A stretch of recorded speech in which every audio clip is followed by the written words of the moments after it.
세상에는 태어나는 순간부터 짐을 지는 사람들이 있습니다.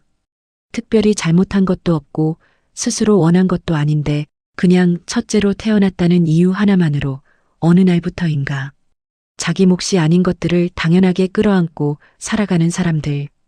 이 이야기는 그런 사람에 관한 이야기입니다.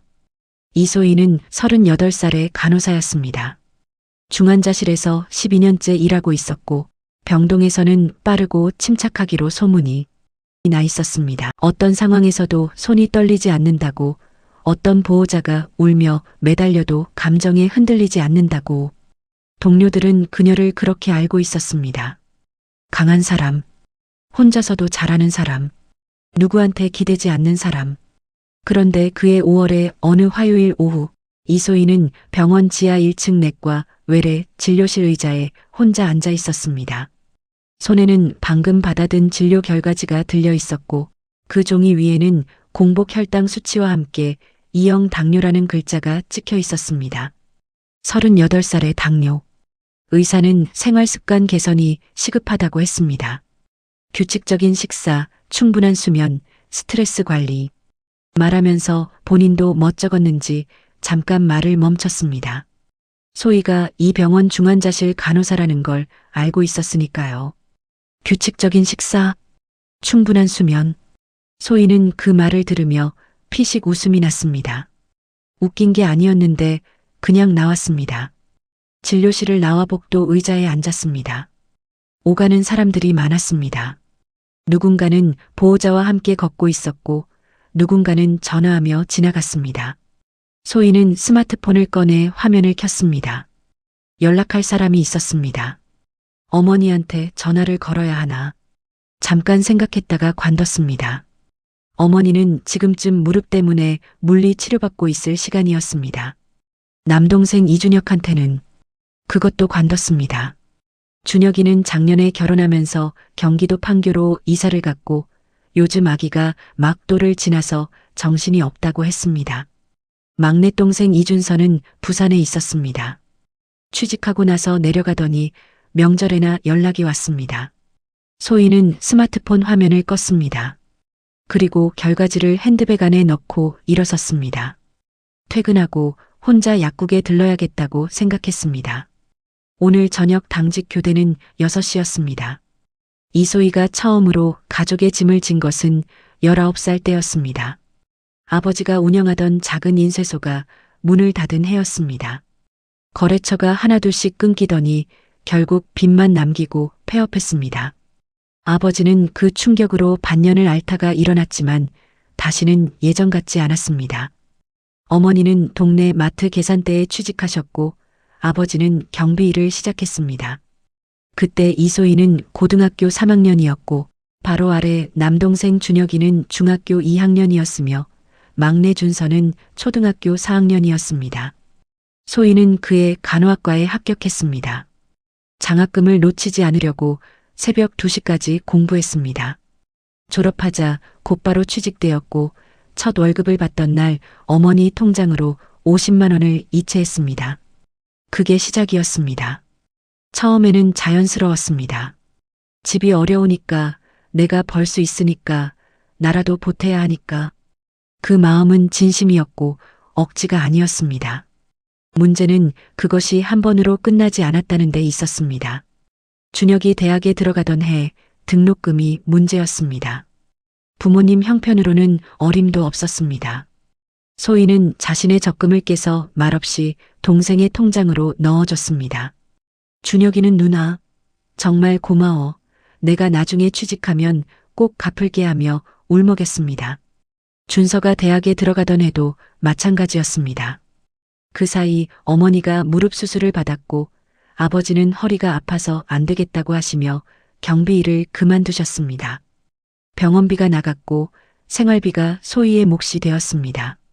소희의 통장은 매달 채워지기 무섭게 비워졌습니다. 그러는 동안 소희의 나이는 33이 되었습니다. 전세 보증금을 모아야겠다고 생각한 것은 27살 지금도 그 생각은 하고 있지만 모아진 돈은 없었습니다. 준혁이는 30살에 대기업에 취직했습니다. 첫 월급을 받던 달에 소희한테 밥을 샀습니다. 삼겹살집에서 소주를 한 잔 따라주면서 누나 그동안 고마웠어라고 했습니다. 소희는 웃으며 괜찮다고 했습니다. 준혁이는 그 말을 진짜로 들었습니다. 그 이후로 갚겠다는 말은 다시 나오지 않았습니다. 준서가 부산에 취직한 것은 그로부터 2년 뒤였습니다. 내려가기 전날 밤 소희 방에 와서 앉았습니다. 누나, 나 이제 혼자 벌어서 살 수 있을 것 같아.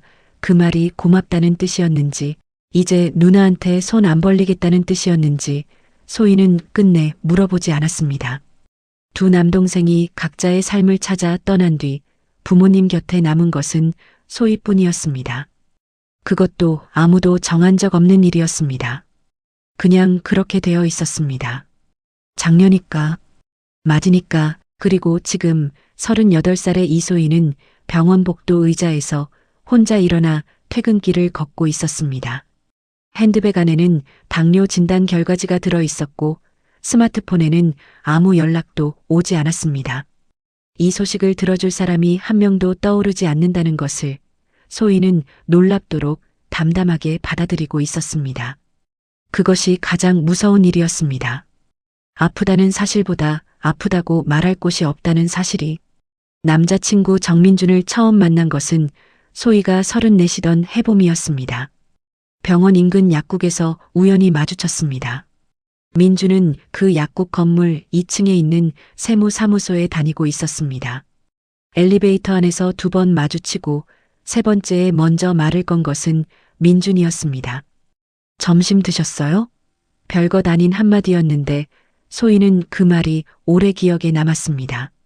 밥 먹었냐고 묻는 사람이 오랜만이었기 때문이었습니다. 사귀기 시작하고 얼마 지나지 않아 민주는 소희의 통장 내역을 보게 되었습니다. 소희가 보여준 것이 아니었습니다. 이체 확인을 부탁하다가 잠깐 화면이 보였을 뿐이었습니다. 민주는 아무 말도 하지 않았습니다. 그날 저녁 밥을 먹으면서도 집에 데려다주는 길에서도 그 이야기는 꺼내지 않았습니다. 일주일쯤 지나서였습니다. 민준이 조용히 물었습니다. 소희 씨, 매달 부모님 드리는 돈이 얼마야? 소희는 숫자를 말했습니다. 60만 원. 민준은 고개를 끄덕였습니다. 그게 언제부터야? 소희는 잠깐 생각했습니다. 취직하고 나서부터요. 12년쯤 됐어요. 민준은 더 묻지 않았습니다. 하지만 민준은 그날부터 혼자 계산을 시작했습니다. 소희는 그것을 훨씬 나중에야 알았습니다. 두 사람이 결혼 이야기를 꺼낸 것은 사귄 지 1년 반이 지났을 때였습니다. 소희는 그 자리에서 처음으로 이런 말을 꺼냈습니다. 나 전세 보증금 없어. 모은 돈이 거의 없어. 민주는 표정이 굳지 않았습니다. 알고 있었다는 듯이 고개를 끄덕였습니다. 왜 없는지도 알고 있었습니다. 그리고 그가 조용히 말했습니다. 소희 씨 가족한테 나 한번 인사드려도 될까? 소희는 그 말이 왜 그렇게 가슴이 내려앉았는지 나중에야 알았습니다. 상견례 자리는 서울 시내 한정식집이었습니다. 민준의 부모님은 단출하고 조용한 분들이었습니다. 소희의 어머니는 새로 맞춘 한복을 입고 나왔고 아버지는 양복 위에 넥타이를 메고 왔습니다. 준혁이 부부도 왔고 부산에서 준서도 올라왔습니다. 오랜만에 식구가 한자리에 모인 날이었습니다. 상견례가 끝나고 민준 부모님이 먼저 자리를 일어났습니다. 소희 가족끼리 잠깐 남았을 때 어머니가 민준이 참 좋다고 했습니다. 인물도 좋고 인상도 반듯하고 준혁이 쳐도 거들었습니다. 형부 될 분이 남자답게 생겼더라고요. 준서는 밥만 먹었습니다. 소희는 그 자리에서 웃으며 대꾸했습니다. 그러면서 속으로 이상한 감각이 올라오는 것을 느꼈습니다. 이 한정식집 비용이 얼마인지, 이걸 누가 내는지, 상견례가 끝나고 각자 집에 돌아가면 누가 어머니 택시비를 챙겨드릴 건지 그런 것들이 처음으로 머릿속을 스쳤습니다. 그리고 결국 식사 계산서는 소희가 냈습니다. 민주는 그것도 보고 있었습니다. 결혼 준비를 시작하면서 문제는 하나씩 드러나기 시작했습니다. 양가 혼수 이야기가 나왔을 때 소희 어머니가 말했습니다. 우리 쪽 혼수는 소희가 알아서 할 거야. 소희가 워낙 야무지니까 민준의 어머니는 아무 말 없이 웃었습니다. 민준은 소희 쪽을 한번 바라보았습니다. 소희는 시선을 피했습니다. 집에 돌아오는 차 안에서 민준이 입을 열었습니다. 소희 씨, 결혼하고 나서도 부모님께 생활비 드릴 거야? 소희는 잠깐 망설였습니다. 그렇게 해야 하지 않을까? 민주는 핸들을 잡은 채 말했습니다. 준혁이 형은? 준서는? 소희는 대답하지 못했습니다. 민준이 다시 물었습니다. 두 동생은 지금 부모님한테 매달 얼마씩 드려? 소희는 그 질문에 처음으로 제대로 된 숫자를 떠올렸습니다. 준혁이는 명절에 용돈을 드렸습니다. 얼마인지는 몰랐습니다. 준서는 가끔 전화를 드렸습니다. 매달 고정으로 드리는 돈이 있는지는 소희도 알지 못했습니다. 물어본 적이 없었습니다. 자기가 하면 됐으니까. 민주는 그날 밤 소희네 집 앞에 차를 세우고 말했습니다. 소희 씨, 나 한 가지만 말할게. 당신이 지금까지 해온 것들 나는 다 알아. 근데 결혼하고 나서도 그게 계속 당연한 일이 되면 안 돼. 소희는 창밖을 보며 대답했습니다. 어떻게 안 드려, 부모님인데. 민준이 말했습니다. 드리는 게 문제가 아니야. 왜 혼자 드려? 소희는 그 말을 듣고 오랫동안 아무 말도 하지 못했습니다. 혼자?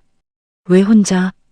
그 두 글자가 소희의 머릿속에서 이상하게 크게 울렸습니다.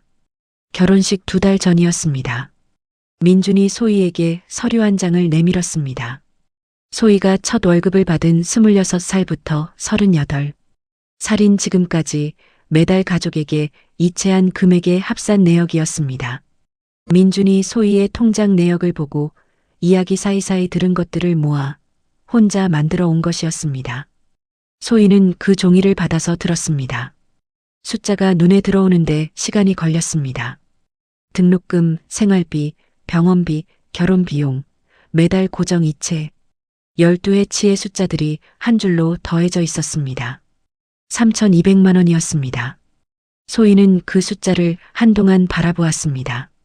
이상하게 실감이 나지 않았습니다. 자기가 번 돈이고 자기가 쓴 돈인데 이렇게 숫자로 보니 낯선 사람 이야기 같았습니다. 민준이 말했습니다. 소희 씨, 이게 전세 보증금이야. 소희의 손이 그 종이 위에서 멈췄습니다. 민준은 계속 말했습니다. 당신이 12년 동안 모을 수 있었던 돈이야. 근데 그 돈이 지금 당신 통장에 없어. 부모님이 나쁜 사람이라서가 아니야. 준혁이나 준서가 나쁜 사람이라서도 아니야. 그냥 당신이 있으니까 당연해진 거야. 당신이 할 거니까 내가 안 해도 된다고 아무도 의심하지 않은 거야. 소희는 종이를 내려다보았습니다. 눈이 뜨거워졌습니다. 울지 않으려고 입술을 깨물었습니다. 하지만 소용이 없었습니다. 처음에는 눈물 한 줄기였다가 이내 어깨가 들썩이기 시작했습니다. 소희는 두 손으로 얼굴을 가렸습니다. 소희가 이렇게 우는 것을 민주는 처음 보았습니다. 사귀는 1년 반 동안 단 한 번도 없었던 일이었습니다. 소희는 원래 잘 울지 않는 사람이었습니다. 병원에서 보호자들이 울어도 흔들리지 않는 사람이었습니다. 근데 지금 이 사람이 울고 있었습니다. 민주는 아무 말도 하지 않았습니다. 그냥 소희의 옆에 앉아서 등에 손을 얹었습니다. 한참이 지나고 소희가 고개를 들었습니다. 눈이 퉁퉁 부어 있었습니다. 그녀는 손등으로 눈물을 닦으며 작은 목소리로 말했습니다. 나는 억울하지 않다고 생각했는데. 민준이 조용히 대답했습니다. 억울하지 않은 게 아니야. 억울하다고 말하면 안 된다고 배운 거야. 장녀니까, 맞으니까. 소희는 그 말을 듣는 순간 19살의 자신이 떠올랐습니다. 아버지 인쇄소가 문을 닫던 해 장학금 서류를 들고 혼자 은행에 갔던 날. 울고 싶었는데 참았습니다. 장녀니까 내가 울면 안 된다고 생각했습니다. 그것이 습관이 되었고 습관이 성격이 되었고 성격이 삶이 되어버렸습니다. 그리고 결혼을 2달 앞둔 38살의 밤 소희는 처음으로 그 19살을 위해 울었습니다. 민주는 그 옆에서 끝까지 자리를 지켰습니다. 다음 날 아침 민주는 소희에게 말했습니다. 나 이번 주 일요일에 준혁이한테 연락할게. 소희는 눈을 크게 떴습니다. 왜요? 민준이 대답했습니다. 할 말이 있어서. 소희가 말했습니다. 무슨 말을요? 민주는 분명한 목소리로 말했습니다. 해온 것들 이야기, 그리고 앞으로 어떻게 할 것인지 이야기. 소희는 말리려고 했습니다. 가족끼리 그런 이야기를 하면 분위기가 어색해진다고, 자기가 그냥 해온 것들이라고, 억울한 게 아니라고. 그 말이 목구멍까지 올라왔습니다. 하지만 민준이 먼저 말했습니다. 소희 씨, 당신이 괜찮다고 하면 나도 괜찮은 척 해야 해? 소희는 입을 다물었습니다. 나는 괜찮지 않아. 내가 사랑하는 사람이 12년 동안 혼자 짊어진 것들이 그냥 괜찮은 일이 아니거든. 소희는 그 말을 들으며 한 가지를 깨달았습니다. 자기를 위해 화를 낼 줄 아는 사람이 곁에 있다는 것이 이런 느낌인지 38살이 될 때까지 한 번도 느껴본 적이 없었습니다. 이번 주 토요일에 준혁이랑 준서랑 같이 밥 먹자고 했어. 민준이 말하자 소희는 고개를 끄덕이며 속으로 생각했습니다. 장소는 어디로 하지? 메뉴는 뭐가 좋을까? 예약을 내가 해야겠지. 민준이 소희의 표정을 보더니 말했습니다. 예약은 내가 해. 소희는 깜짝 놀라 민준을 쳐다보았습니다. 민준이 웃으며 말했습니다. 지금 머릿속으로 예약 생각하고 있었지? 소희는 부정하려다가 그냥 웃었습니다. 어떻게 알았어요? 민준이 말했습니다. 눈썹이 올라가거든. 뭔가 정리하려고 할 때. 소희는 그 말에 피식 웃음이 났습니다. 12년 동안 자신도 몰랐던 것을 이 사람은 1년 반 만에 알고 있었습니다. 토요일이 되었습니다. 준혁이 먼저 도착해 있었습니다. 자리에 앉아 물을 마시다가 민준을 보자마자 벌떡 일어났습니다. 매영? 아직 결혼도 안 했는데 매영이라고 불렀습니다. 민준은 웃으며 악수했습니다. 준서는 5분 늦게 왔습니다. 문을 열고 들어오다가 소희 눈을 피했습니다. 뭔가 불려온 느낌을 받은 것이 분명했습니다. 네 사람이 자리에 앉았습니다. 준서가 메뉴판을 보다가 갑자기 말했습니다. 누나, 여기 갈비찜 있다. 나 갈비찜 먹어도 돼? 소희가 말했습니다. 먹어. 준혁이가 끼어들었습니다. 야, 오늘 매영이 쐬는 거 아니야? 소희가 말했습니다. 아니. 준혁이가 표정이 굳었습니다. 민주는 웃음을 참았습니다. 음식이 나오고 어느 정도 먹고 나서였습니다. 민준이 물잔을 내려놓으며 입을 열었습니다. 나 오늘 드릴 말씀이 있어서 이 자리 만들었어요. 준혁이가 젓가락을 내려놓았습니다. 표정이 순식간에 진지해졌습니다. 준서도 갈비찜을 씹다가 멈췄습니다. 민주는 서류 봉투를 꺼냈습니다. 안에서 종이 한 장을 꺼내 식탁 위에 올려놓았습니다. 소희가 19살부터 지금까지 가족을 위해 쓴 돈의 내역이었습니다. 항목별로 깔끔하게 정리되어 있었습니다. 세무사 특유의 꼼꼼함이 묻어 있었습니다. 준혁이가 종이를 집어들었습니다. 훑어보는 눈이 아래로 내려가면서 속도가 점점 느려졌습니다. 준서가 고개를 들이밀었습니다. 뭐야? 준혁이가 종이를 준서 쪽으로 밀었습니다. 준서는 읽기 시작했습니다. 읽다가 멈추고 고개를 들어 소희를 보았습니다. 누나, 이거 다 누나가 낸 거야? 준서가 말했습니다. 내 대학교 등록금도? 소희가 말했습니다. 그래, 내가 냈어. 준서가 잠깐 말이 없다가 천천히 입을 열었습니다. 누나, 나 그거 몰랐어. 진짜로. 소희는 그 말에 뭐라고 대답해야 할지 몰라 그냥 물을 마셨습니다. 준혁이가 종이를 다시 들여다보더니 말했습니다. 나도 몰랐어, 누나. 나는 그냥 집이 어려울 때 누나가 도와준다고만 생각했지 이게 이 정도인 줄은. 민준이 조용히 말했습니다. 소혜 씨가 말을 안 했으니까요. 계속 괜찮다고 했으니까요. 두 분이 몰랐던 게 아니라 소혜 씨가 알릴 생각을 못한 거예요. 작년이니까. 그게 당연하다고 배웠으니까요. 식탁에 잠깐 침묵이 흘렀습니다. 준혁이 말했습니다. 매영, 제가 실은 오늘 뭔가 무거운 이야기를 들을 것 같아서 아침부터 긴장했거든요. 오는 길에 아내한테 전화해서 나 혼나러 가는 것 같다고 했어요. 아내가 당연히 혼나야 한다고 하더라고요. 소희가 눈을 크게 뜨자 준혁이가 멋쩍게 웃었습니다. 사실 우리 아내가 예전부터 이상하다고 했어. 누나, 소희 씨는 왜 혼자 다 해요? 이상한 거 아니에요? 그러는데 내가 원래 그런 사람이라고 했거든. 그 말에 아내가 한 소리 했지. 그게 원래 그런 게 아니라 당신이 모른 척 하는 거라고.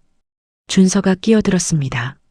저는 아내가 없어서 아무도 안 혼냈는데 오늘 매형한테 혼났네요. 이게 더 무섭습니다. 소희는 결국 웃음을 참지 못했습니다.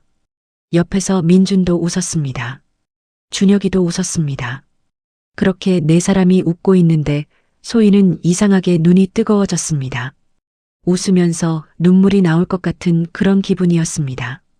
이 자리가 이렇게 될 줄 몰랐습니다. 무겁고 어색하고 서로 눈치만 볼 것 같았는데 지금 이 식탁에는 웃음이 있었습니다. 오랜만에 느끼는 진짜 웃음이었습니다. 밥을 다 먹고 나서 준혁이가 계산했습니다. 준서가 말했습니다. 형, 나는요. 준혁이가 말했습니다. 넌 다음에 내. 준서가 소희를 보며 말했습니다. 누나, 앞으로 나도 매달 드릴게. 얼마씩 드리면 돼? 준혁이 나셨습니다. 이제 셋이 나눠야지. 민준이 소희를 보며 눈썹을 살짝 올렸습니다. 소희가 작게 웃으며 고개를 끄덕였습니다. 그날 밤 소희는 민준이 집에 데려다주는 차 안에서 창밖을 바라보았습니다. 가로등 불빛이 율동적으로 차창을 스쳐 지나갔습니다. 소희가 말했습니다. 이상하게 후련해요. 있잖아요. 나 오늘 처음 알았어요. 내가 혼자서 외로웠다는 거. 지금까지는 그냥 원래 이런 거라고만 생각했거든요. 민주는 핸들을 잡은 채 말했습니다. 이제 혼자 아니잖아. 소희는 그 말을 듣고 창밖을 바라보았습니다.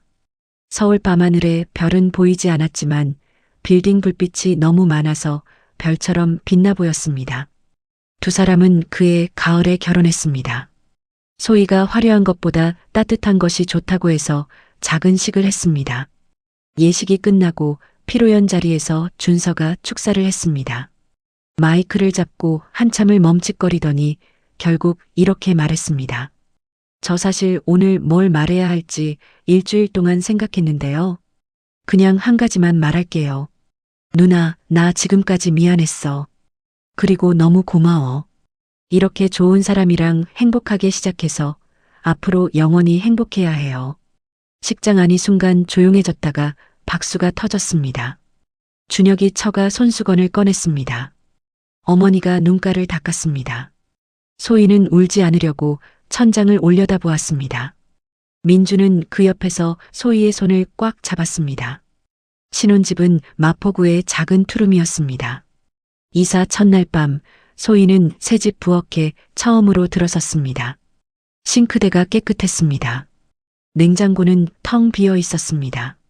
채워야 할 것들이 아직 아무것도 없었습니다. 소희는 그 텅 빈 냉장고 앞에 한참 서 있었습니다. 민준이 뒤에서 다가왔습니다. 왜? 소희가 말했습니다. 냉장고가 비어 있으니까 이상하게 설레요. 민준이 웃었습니다. 이상한 거 아니야. 이제 우리 둘 먹을 것만 채우면 되니까. 소희가 말했습니다. 우리 둘 것만. 민준이 말했습니다. 응, 딱 우리 둘 것만. 이 좁은 부엌에서 민준이랑 둘이서 내일 아침 먹을 것만 생각해도 되는 밤이었습니다. 소희는 그게 이렇게 편안한 일인 줄 몰랐습니다. 38살이 되도록 단 한 번도 느껴보지 못한 편안함이었습니다. 세상에는 태어나는 순간부터 짐을 지는 사람들이 있습니다. 장녀라서, 맞이라서, 내가 하면 되니까. 그 말이 습관이 되고 성격이 되고 삶이 되어버리는 사람들이, 그런 사람들에게 꼭 하고 싶은 말이 있습니다. 당신이 짊어져 온 것들은 당연한 것이 아니었습니다. 당신이 참아온 것들은 작은 것이 아니었습니다. 짐은 혼자 지는 것이 아닙니다. 아무리 장녀여도 아무리 맞이여도. 이소희가 38살에 그것을 알았듯이 이 이야기를 듣고 계신 여러분도 오늘 하루만큼은 그 짐을 잠깐 내려놓으시길 바랍니다. 오늘 이야기가 조금이라도 마음에 닿으셨다면 구독과 좋아요, 한 번씩만 눌러주세요. 거창한 것이 아니어도 됩니다. 손가락 하나로 눌러주시는 그 한 번이 이 채널이 계속 이야기를 이어갈 수 있는 힘이 됩니다. 그리고 혹시 주변에 오늘 이 이야기가 필요한 분이 계신다면 살며시 공유도 부탁드립니다. 감동 그리고는 언제나 여러분 곁에서 따뜻한 이야기로 찾아오겠습니다. 오늘도 들어주셔서 진심으로 감사합니다.